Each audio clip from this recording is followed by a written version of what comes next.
If you're a WNBA coach and someone asks you, how do you stop Caitlin Clark? There's really only one honest answer a lot of people give right now. You pray and hope she has an off night. You can scheme all you want. You can pick her up 30 feet from the rim, bump her off every cut, chase her over every screen, bring help every time she even looks at the paint. You can tell your team in the locker room, we are not letting her beat us tonight. And then she walks the ball over half court, takes one step over the logo, lets it fly, and your entire defensive game plan goes up in smoke before the ball even hits the net. That's the level we're talking about. This is why you hear people throw around comparisons like Kobe with a ponytail, female Steph Curry, or just straight box office. In Iowa, she became more than a great college player. She turned into an economy. Road games sold out, ticket prices went to NBA levels just for the chance to see what she might do. And now, in the WNBA, that same gravitational pull is following her. Everything in this video is based on publicly available information and is meant for entertainment and informational purposes only.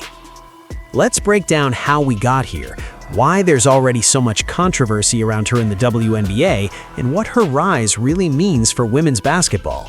Before the sellouts, before Clarkonomics, before she was passing Steph Curry and Pistol Pete Maravich in the record books, she was just a kid in Des Moines, Iowa who could not stand losing. Her family describes her as ultra-competitive from day one. Older brothers, athletic cousins, weekends built around sports. If there was a ball, it turned into a competition. If there was a competition, Caitlin expected to win. We're talking rec league soccer, little kid basketball, tiny uniforms and 8-foot hoops. While other kids are tossing up underhand layups, she's pulling up from the free throw line like it's the most natural thing in the world. In soccer, she's just outrunning everybody. In basketball, she already wants the ball in her hands, already has that instinct to pull up, not pass. She said herself that growing up, she always tagged along with boys. Her older brother played, his friends played, and she wanted in. That meant pickup runs where she was smaller, weaker, slower, and nobody was taking it easy on her. They picked on her, they outmuscled her, they beat her, and every time she lost, she cried. Not because she was soft, but because she genuinely couldn't make sense of not winning. Her parents didn't sugarcoat it. Her mom's message was basically, if you want to run with the boys, you'd better figure out how to survive with the boys. No special rules. No she's just a girl treatment. Hold your own or sit out. That mindset, that edge, is where the version of Caitlin we see now really started. It didn't begin with logo threes on ESPN. It started as a second grader who refused to be the weak link in the driveway. She's talked about playing boys basketball up through about 6th grade, which is longer than most girls stay in those leagues. That stretch did two things for her. One, it forced her to toughen up physically and mentally. Two, it sped up her offensive development. When you're constantly going up against older, stronger kids who don't care about your feelings, you either figure out ways to score or you get run off the court. By the time she fully transitioned into girls' teams, she was already a step ahead. That's when she got into the AAU scene with All Iowa Attack around 6th grade. If you know grassroots hoops, you know that's not a casual program. They've produced killers, including NBA champion Harrison Barnes. Suddenly, she's not just facing Des Moines kids, she's going up against the best players from all over the country. Around 8th grade, she's already getting real college attention. Letters coming in, coaches whispering to each other that this kid sees the floor different and always has the ball. People in that world were hearing the same scouting notes: fearless, skilled, and completely in control of games that kids her age usually just float through. High school at Dowling Catholic in Des Moines only confirmed that this wasn't just another good prospect. She averaged over 27 points a game across her career and over 33 as a senior. That's not normal. Gyms turned into mini arenas. Teachers had to shut down pickup runs in PE because her intensity was too much. Opposing coaches would walk in, watch a few possessions, and flat out ask, "Who is that?" Answer, "The best player in the country." On top of what she was doing in high school, she was also making USA basketball youth teams and stacking gold medals. But it wasn't a completely smooth ride. As a rising junior, she went back to try out for a USA squad she'd already made before, and this time she didn't make the final cut. She's been open about how that felt, one of the lowest moments of her basketball life.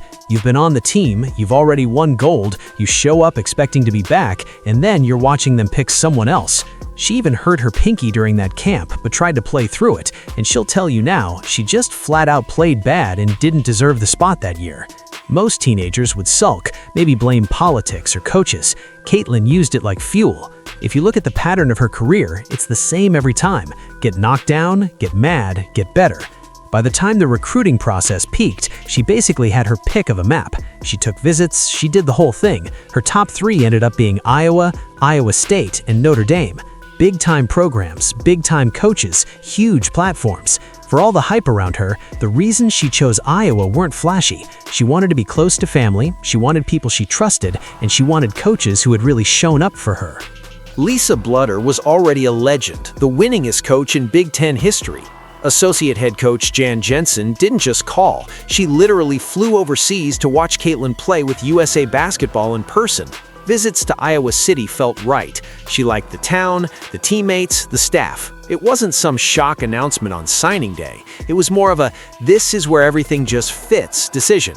So the most hyped recruit in the country stayed home. And from the minute she stepped on campus, there was no redshirt year, no learn behind an upperclassman. She was the starting point guard. It was her team. Her goal was loud and simple: win a national championship and take Iowa to places it had never been before.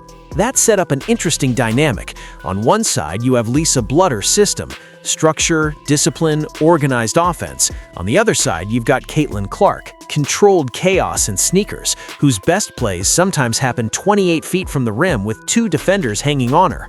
People around the program will tell you that freshman year had plenty of friction, not drama in a toxic sense, but tension between a legendary coach trying to mold a generational guard and a generational guard who could only really play one way. All gas, no brakes. But when the ball tipped, there was no way to hold her back. As a freshman, she led the nation in scoring, grabbed the Big Ten Freshman of the Year, and became the first freshman ever to win the Dawn Staley Award for Best Guard in the country. First year in, and she's already being called the top guard in women's college hoops. The game looked insanely fast for everyone else. For her, it started to look slow. You'd see those left-hand finishes, those ridiculous pull-ups, the deep threes. Every time someone thought, okay, that's a heat check, she'd calmly come back and do it again. Sophomore year was supposed to be the natural next step. Post-COVID, fans back in arenas, more eyeballs on women's college ball in general, and a ton of people tuning in specifically for her. Iowa games were no longer just games, they were events. She put up video game numbers, she repeated with the Dawn Staley Award, won Big Ten Player of the Year, and kept building that reputation as must-see TV. But March doesn't care about your script. In 2022, Iowa got bounced at home by 10-seed Creighton in the second round. Sold-out Carver Hawkeye, big expectations, and then suddenly it's over. For most stars, that's just heartbreak. For Caitlin, once again, that kind of pain becomes gasoline. Heading into her junior year, she was clear about the target: Final Four. She talked about needing some luck, having a good draw, doing all the work to give themselves a shot. And then she went out and delivered something even crazier. Night after night, you could almost see the game moving in slow motion for her. Need a bucket? She'd find one. Need to flip momentum? She'd throw a pass nobody else even saw coming. Iowa sold out every home game. Road arenas were suddenly packed with fans wearing yellow and black, or just holding homemade "I drove 10 hours for Caitlin Clark" signs. People stopped saying, "I'm going to see Iowa," and started saying, "I'm going to see her." Then, the NCAA tournament hit, and she basically turned March Madness into a one-woman streaming series. Every round, another record, another moment. She became the all-time leading scorer in women's college basketball. She broke the single-season three-point record, passing Steph Curry's college mark. She passed Pistol Pete in major college scoring, men's or women's. Each time, another graphic, another debate show segment. The Louisville game in the Elite Eight is still one of those performances people talk about like it was scripted. Step backs, logo threes, no-look lobs, total control. She dropped a 41-point triple-double in an NCAA Elite Eight. Nobody, men or women, had done that in the NCAA tournament. That's the type of box score that looks made up until you re-watch the highlights. From there came the showdown with undefeated South Carolina. 46-game streak, defending champs, a lot of people expecting a blowout. You can almost feel the national crowd thinking, cool run for Iowa, but it ends here.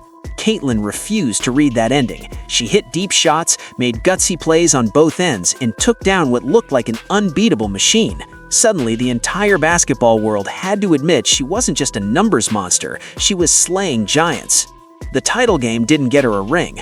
Iowa fell one win short, but listen to how she talked after that loss. Instead of moaning about the refs or the moment, she went straight to impact. She talked about wanting her legacy to be the joy she brought to kids into the state of Iowa, about being that young girl who dared to dream. That's not a typical "I'm just about buckets" quote. That's someone who understands the weight of what they're doing. By that point, Caitlin Clark wasn't just a player, she was a market force. People started labeling it Clarkonomics. One independent research group estimated she generated over $50 million in economic impact for Iowa in a single season. Tickets, hotels, restaurants, merch, the whole ecosystem around game day. You'd see insane ticket prices for her games, sometimes higher than certain NBA playoff seats. Fans flew in from out of state just to say they'd seen her live once. TV numbers followed the same pattern. Her games drew massive ratings compared to typical women's college basketball matchups. Clips of her pulling from the logo or talking a little trash went insanely viral. Folks who couldn't explain what a horn set is suddenly knew one thing: that guard from Iowa who shoots from the logo is must watch. With all that building, the 2024 WNBA draft felt like a formality. No mystery, all consequences. The Indiana Fever took Caitlin Clark at #1 overall. A franchise that's been in the basement for years suddenly became the center of the WNBA universe overnight. The expectations? Honestly, they were ridiculous. People wanted sellouts, wins, instant playoff runs, highlight reels every night. Basically, save the franchise and the league while you're at it. Some of that happened immediately. The logo threes came with her. The passing came with her. So did the cameras, the road crowds, the national broadcasts. The Caitlin Clark effect was real. It still is. Ratings jump when she plays. Tickets move. Her jersey's everywhere. But this is the WNBA. Nobody was about to roll out a red carpet and just let her do whatever she wanted.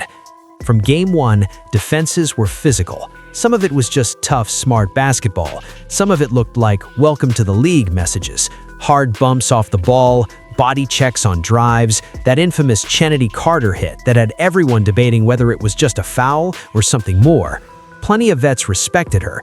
Others clearly felt the hype was out of control and weren't shy about saying so.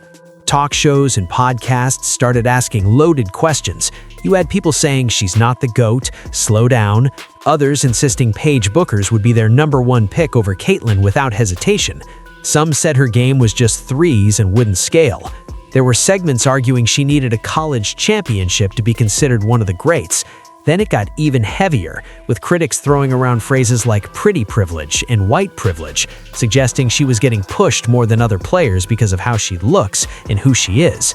Whether you agree with that or not, that's the discourse she walked into as a 22-year-old rookie.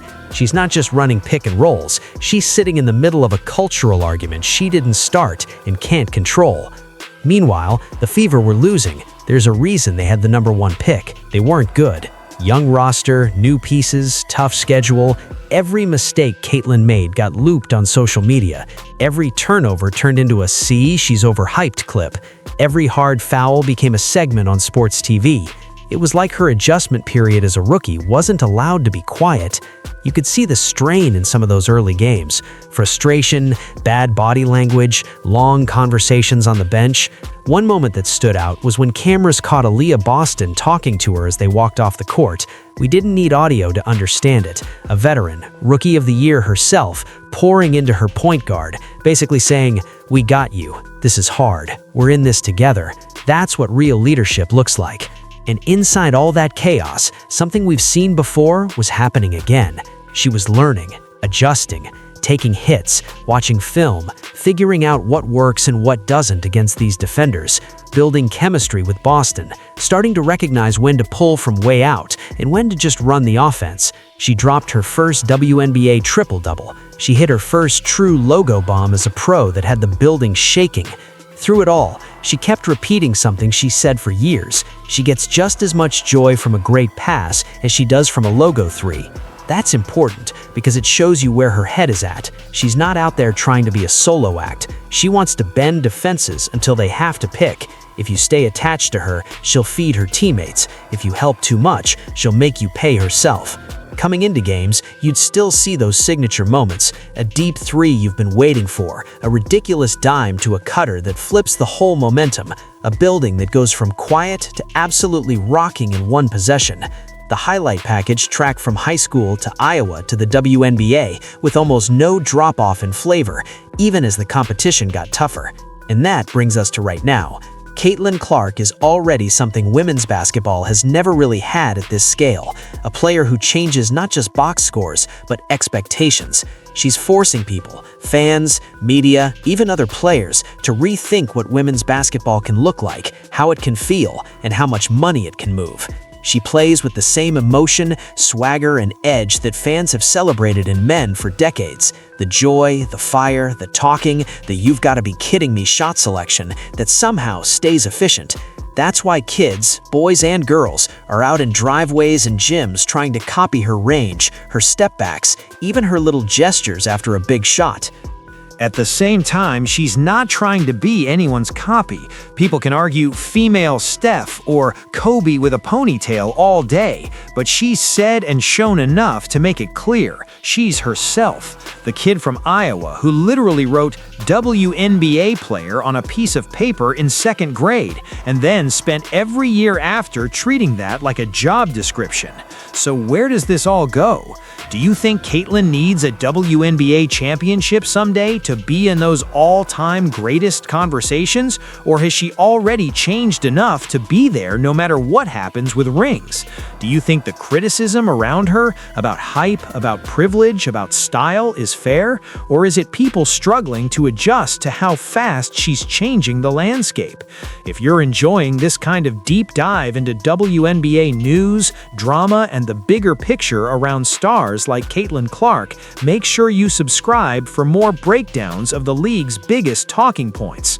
Looking ahead, it's almost guaranteed we're going to see more of everything with her. More records, more sellouts, more heated debates, more highlight nights that stop the timeline. There will also be more growing pains, more physical defense, more veterans testing her, more media hot takes. But the one constant, going all the way back to those driveway games in Des Moines, is this: every time she hits a wall, she tends to come back sharper. Cut from USA Basketball, she levels up. Lose in March, she comes back and breaks the sport open. Struggle early in the WNBA, you start seeing triple doubles, logo threes, and better reads. Right now, Caitlin Clark sits at the intersection of WNBA news, WNBA controversy, and WNBA business like no one else. She's not perfect and she's not invincible, but she is unavoidable. Whether you see her as overhyped or underappreciated, as the future GOAT or just one great player among many, she's already made women's basketball a bigger part of the everyday sports conversation. Let me know in the comments where you stand. Is Caitlin Clark great for the WNBA, or is the league leaning too much on one face? Do you buy the criticism about her, or do you think a lot of it is people uncomfortable watching women's basketball blow up this fast? Drop your thoughts below, and if you want more WNBA drama, behind-the-scenes talk, and deep dives on players like Caitlin, A'ja Wilson, Breanna Stewart, and more, don't forget to subscribe and turn on notifications, because whatever side you're on, one thing is clear: Caitlin Clark isn't just changing games, she's changing what everyone expects from the women's game itself, and we're all watching it unfold in real time.